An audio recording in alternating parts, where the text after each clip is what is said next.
And joining me now is Stephen Miller. He's the senior policy advisor to President Trump, and he played a key role in the drafting of the partial travel ban. And he joins me now. Mr. Miller, welcome to Meet the Press.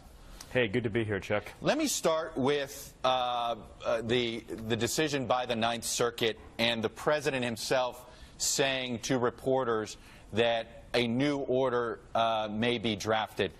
Is that what you and others are doing right now, drafting a new order, since essentially the Ninth Circuit seemed to give you a roadmap of how to draw up something slightly more narrow that would accomplish your goal? Well, we're considering all of our options right now, Chuck. That includes you can continue the appeal on the 9th, you can seek an emergency stay at the Supreme Court, you can have a trial hearing on the merits at the district level, or you can take it en banc for the emergency hearing also at the Ninth Circuit. And yes, you could pursue additional executive actions. The bottom line is that we are pursuing every single possible action to keep our country safe from terrorism. And I also want to be clear. We've heard a lot of talk about how all the branches of government are equal. That's the point. They are equal. There's no such thing as judicial supremacy. What the judges did, both at the Ninth and at the district level, was to take power for themselves that belonged squarely in the hands of the President of the United States. Well, you say that very definitively, but obviously there isn't agreed upon that. Why are you so confident that, for instance, that you believe there is a 1952 law that gives the president the power to decide who can come in and out of this country on a temporary basis? Why do you believe that law supersedes 1965's, which says you cannot essentially decide on who comes in based on origin? That's a great question, and I'll answer it in full. First of all, we know that the 1952 law, and you're referring to, is 212F, 8 U.S.C. 1182, because if it didn't have controlling supremacy between those two clauses, that would mean, Chuck, that during a time of war, that the President of the United States couldn't suspend admissions from the very country they were at war with. So obviously, that's the controlling clause. Secondly, this is not a decision based upon national origins. It's a decision based upon security conditions in those countries. Syria is a disaster zone. Libya is in ruins. Yemen has a massive resurgent terrorism movement. These are decisions based upon the ability of those countries to cooperate with our intelligence services. As you know, Chuck, this was a decision made in 2015 and 16 in terms of designating these countries. We simply took that intelligence assessment and we took firm action to restrict entry. And the bottom line is the President of the United States, both under his Article 2 foreign powers, under the 1952 statute, has the power to control who enters our country. And you know and I know that no foreign national living in Yemen or any other country has a constitutional right to demand entry into our country. Look, I understand that, but I guess I go back to if you do that, if this was about the security of the country, why wasn't Afghanistan, Pakistan, Saudi Arabia, Egypt, I can keep going down the list, where we have had foreign nationals from those countries that I've listed attempt terrorist acts in this country? Well, it's a great question. First of all, 72 individuals, according to the Center for Immigration Studies, have been implicated in terroristic activity in the United States who hail from those 7 nations. Point one. Point two, the security determination about those countries is based upon an assessment of the threat they present today and going into the future. The security situation in Libya, Yemen, Syria, and other countries designated are squarely different today than they were in, say, 2001 or 2005 or 2010. But San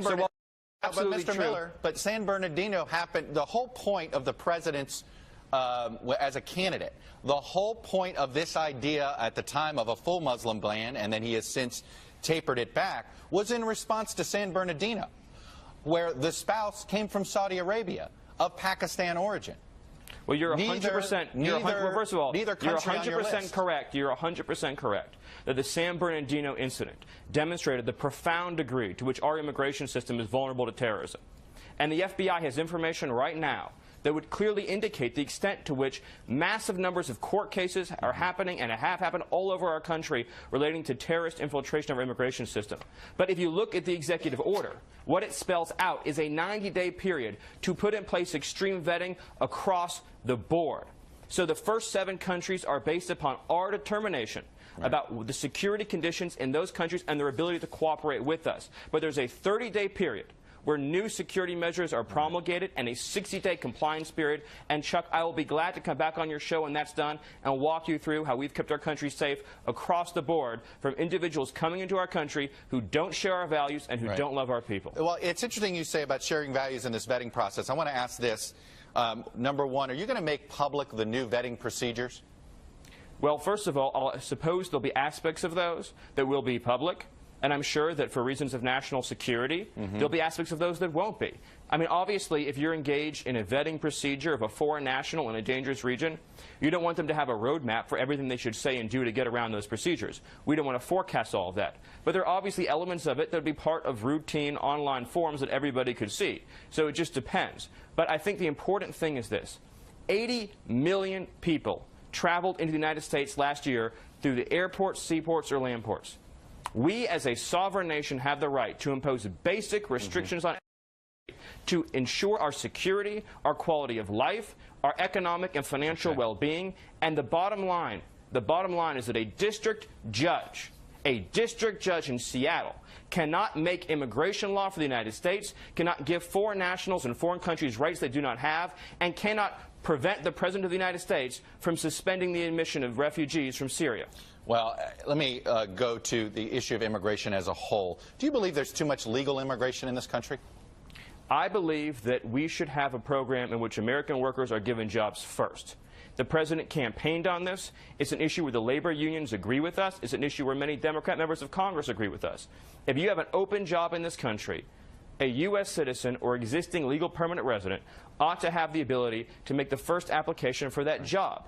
The problem is, and the way the media covers this issue, present company excluded, is they don't spend enough time talking about the well-being of the 300 million people here today, U.S. citizens and legal permanent residents, many of whom are living in poverty, many of whom haven't seen wage growth in 20, 30 years. And it's time we talked about them, their needs, their families, and their concerns. And yes, we'll have a lawful immigration system, and will enrich and benefit our country. But the President has made clear he believes that should be a merit-based system, where individuals coming into the country bring the kinds of benefits economically that will grow our economy and help lift up wages for everybody. But you didn't answer the question. Do you and the President believe there's too much legal immigration? I think that I look forward to us rolling out immigration reforms, and I'll be able to announce very clearly when we do that what those do. I think that my views on this issue have been well discussed and well publicized, and I'd love to have a conversation with you to get into them in great detail. Where we're focused right now is two things: protecting the security of our country through interior enforcement and through screening of entrance, and additionally by ensuring that before a job is given to a foreign national, that job is offered first to an American worker, either a legal resident or a U.S. citizen. Well, I'm going to ask about what appears to be an immigration enforcement surge that has taken place over the last week. And it goes to the other executive order that had to do with immigration that was signed. How do you define a criminal act by an undocumented immigrant in this country? Is just being undocumented here illegally, is that enough of a criminal act to get you deported under this order? The order describes a criminal offense, which would typically mean anything from a misdemeanor to a felony. In particular, the emphasis is on crimes that threaten or endanger public safety. But as you well know, you cannot order a federal law enforcement officer in ICE any more than you can in the FBI or the DEA or the Marshal Service to ignore the laws of the United States. It would be highly unethical for me in the White House or anybody else to pick up the phone and call an ICE officer and say, well, when you encounter this particular felon, we'd like you to pretend the law doesn't exist. But I can tell you right now there are enforcement actions happening all over this country in which gang members, drug dealers, sex offenders are being swept up. Felons. What about if the only crime they committed was being here illegally? Is that enough to be deported? Sean, Chuck, an immigration judge makes those decisions. An ICE officer makes those decisions. I in the White House don't make those decisions. So you've not told them to prioritize or in either direction? If people don't like the immigration laws of the United States, they can reform them. Our emphasis is on deporting and removing criminal aliens who pose a threat to public safety.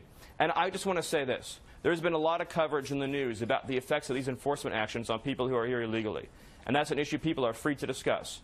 But what's more important, and what should be discussed more, is the lives that are being saved, Chuck. The American lives that are being saved because we're taking enforcement action.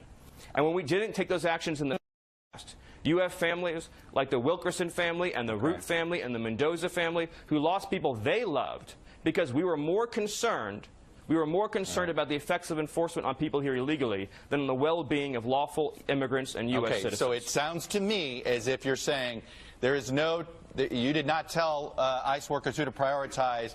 No, that's not correct. I'm saying that in the White House, it would be improper for me to tell them to disengage from enforcement action. The President has been clear, unequivocal, and explicit in saying that we're going to focus on removing individuals who pose a threat to public safety, including people who are gang members, who've been charged with criminal offenses, who've been multiple immigration violations, who've been deported and re-entered.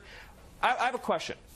What would you say, Chuck? What would you say to a family member who lost someone they loved because an illegal immigrant who'd been deported 2 times and had a misdemeanor conviction was allowed to come back into the country a 3rd time because that wasn't deemed a priority and they lost someone they loved? Would you say, well, I'm sorry, it didn't meet our priority scale. We're going to focus on public safety and saving American lives, and we will not apologize for that. Before I let you go, does the President still have confidence in his national security advisor?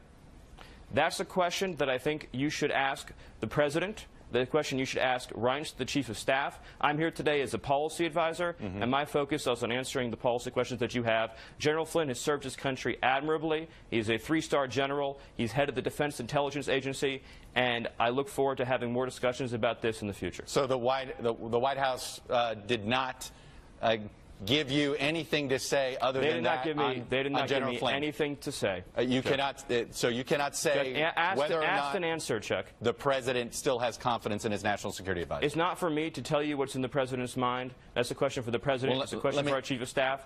Asked and answered, Chuck. Let me ask you this. If you were misleading the Vice President of the United States, would that be considered a fireable offense in the Trump White House? It's not for me to answer hypotheticals. It wouldn't be responsible. It's a sensitive matter. General Flynn has served his country admirably. He served his country with distinction.